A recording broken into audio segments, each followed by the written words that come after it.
Visakha ఉక్కుపై Vaikapa CPM వామపక్ష పార్టీలు చేస్తున్న కుట్రల్లో ప్రజాక్షేత్రంలో తిప్పికొడతామని గాజువాక నియోజకవర్గ తెలుగుదేశం పార్టీ కార్పొరేటర్లు అన్నారు.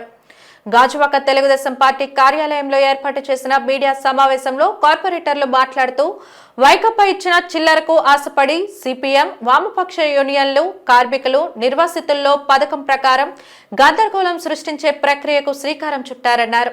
నరేంద్ర మోదీ సహకారంతో చంద్రబాబు నాయుడు సారథ్యంలో పవన్ కళ్యాణ్ చొరవతో స్థానిక ఎంపీ శ్రీభరత్, స్థానిక శాసనసభ్యులు పల్లా శ్రీనివాసరావు సారథ్యంలో 14,000 కోట్ల రూపాయలు ప్రత్యేక ప్యాకేజీని స్టీల్ ప్లాంట్ కేటాయిస్తే అది జీర్ణించుకోలేని వైకాపా నాయకులు స్టీల్ ప్లాంట్ నిర్వీర్యం చేయాలని కుట్రలు చేస్తున్నారన్నారు. విశాఖ స్టీల్ ప్లాంట్ కార్మికుల హక్కులు, నిర్వాసిత కార్మికుల హక్కులు కాపాడడమే కూటమి ప్రభుత్వ లక్ష్యమని తెలిపారు.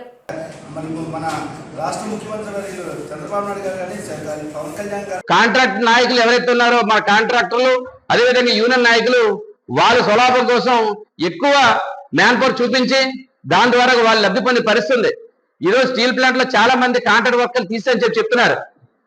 ఆ రోజు ఏదైతే వైసీపీ ప్రభుత్వం ఉందో, కూటమి ప్రభుత్వం వచ్చేటప్పటికి నష్టాలు ఉన్న ప్లాంట్ ఈరోజు లాభాలకు ఏ విధంగా వచ్చింది? 5,000 మంది కాంట్రాక్ట్ వర్కర్లు తీసేశారు. తీసేసిన తర్వాత లాభాలకు ఎలా వచ్చింది? అందరూ కూడా యూనియన్ నాయకులు ఎవరైతే ఉన్నారో వాళ్ళందరూ కూడా వారి స్వార్థ స్వలాభాల కోసం, అదేవిధంగా మేనేజ్మెంట్ వారి స్వార్థ స్వలాభాల కోసం, వాళ్ళ డబ్బుల కోసం స్టీల్ ప్లాంట్ తాకట్టు పెట్టిన ఆలోచనతో ఈ విధంగా తీసుకోవడం జరిగింది. ఏ కూటమి ప్రభుత్వం వచ్చిన తర్వాత మా ఎమ్మెల్యే స్థానిక శాసనసభ్యులు పల్లా శ్రీనివాసరావు గారు, అదేవిధంగా పార్లమెంట్ సభ్యులు శ్రీభరత్ గారు ఇద్దరు సహకారంతో ఈరోజు స్టీల్ ప్లాంట్ నడుస్తుందంటే వాళ్ళిద్దరుగా సహకారంతో నడుస్తుంది తప్ప యూనియన్ నాయకులు కానీ సిపిఐ, సిపిఎం, అదేవిధంగా వైసీపీ నాయకులు దుష్ప్రచారం మానుకోవాలి. రాబోయే రోజుల్లో స్టీల్ ప్లాంట్ ని 100% కూడా దాన్ని రన్ చేసే విధంగా కూటమి ప్రభుత్వం తీసుకోవడం జరుగుతుంది. ఎట్టి పరిస్థితుల్లో కూడా ఎవరైతే నిర్వాసితులు ఈ రోజు 8,000 మంది ఇంకా ఆర్కాడ్ హోటల్ ఉండిపోయారు, వాళ్ళందరికీ ఉపాధి కల్పించాలి. మా శాసనసభ్యులు, పార్లమెంట్ సభ్యులు తాలూకు ఉద్దేశం ఏంటంటే ఎవరైతే నిర్వాసితులు ఎందుకు ఆర్కాడ్స్ ఉన్నారో వాళ్ళందరూ కూడా ఉద్యోగం ఇప్పించిన ఆలోచనతో ఈ రోజు నిర్ణయం తీసుకోవడం జరిగింది. ఎవరైతే అడ్డుగోడగా కాంట్రాక్టర్లు, అదేవిధంగా యూనియన్ నాయకులు ఎవరినైతే అడ్డుగోడగా జాయిన్ చేస్తున్నారో వాళ్ళందరినీ తొలగించే ఎటువంటి ఇబ్బంది కాదు. ఏదైతే ఆర్కాడ్ వాడరో వాళ్ళకి న్యాయం చేయాలి. భూములు పోయే, పొట్లు పోయే, వాళ్ళు ఏదంటే రోడ్డు మీద పడే పరిస్థితి ఉంది. వారందరికీ న్యాయం చేయాలని ఆలోచనతో ఈ రోజు మా నాయకులు తీసుకున్న నిర్ణయానికి అందరూ కూడా కట్టుబడి ఉండాలి. ఆ ఎవరైతే ఆర్కాడ్ వాడుతున్నారో వారందరూ కూడా ఉద్యోగం ఇచ్చినంత వరకు మా ఎమ్మెల్యే గారు, ఎంపీ గారు పోరాడతారు. ఎటువంటి అదృష్టం లేదని చెప్పి మీ అందరికీ తెలియపరుస్తాను. గత ప్రభుత్వంలో స్టీల్ ప్లాంట్ వెంటిలేటర్ మీద నెట్టేస్తే గత ప్రభుత్వంలో గౌరవ శాసనసభ్యులు 2000 రాష్ట్ర పార్టీ అధ్యక్షులు పల్లా శ్రీనివాసరావు గారు ఆహ్వాన దీక్ష చేసి ఈ ప్లాంట్ కాపాడే బాధ్యతలు తీసుకుని చెప్పడం జరిగింది.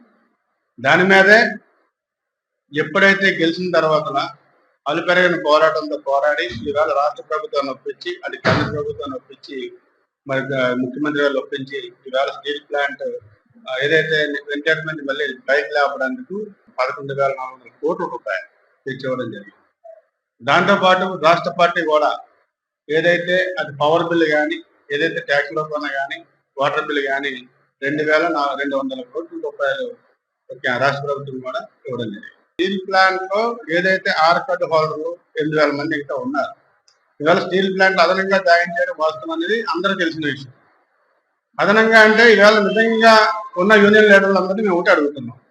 ఏదైతే ఐవీఆర్ఎస్ పెట్టినప్పుడు కానీ, కంపెనీ పెట్టినప్పుడు తర్వాత 2,400 మంది గోస్ట్ ఎంప్లాయీస్ అంటే ఎవరు కూడా వెళ్లకుండా జీతం తీసుకున్న వాళ్ళు బయటపడతారు ఉన్న 5,000 మంది.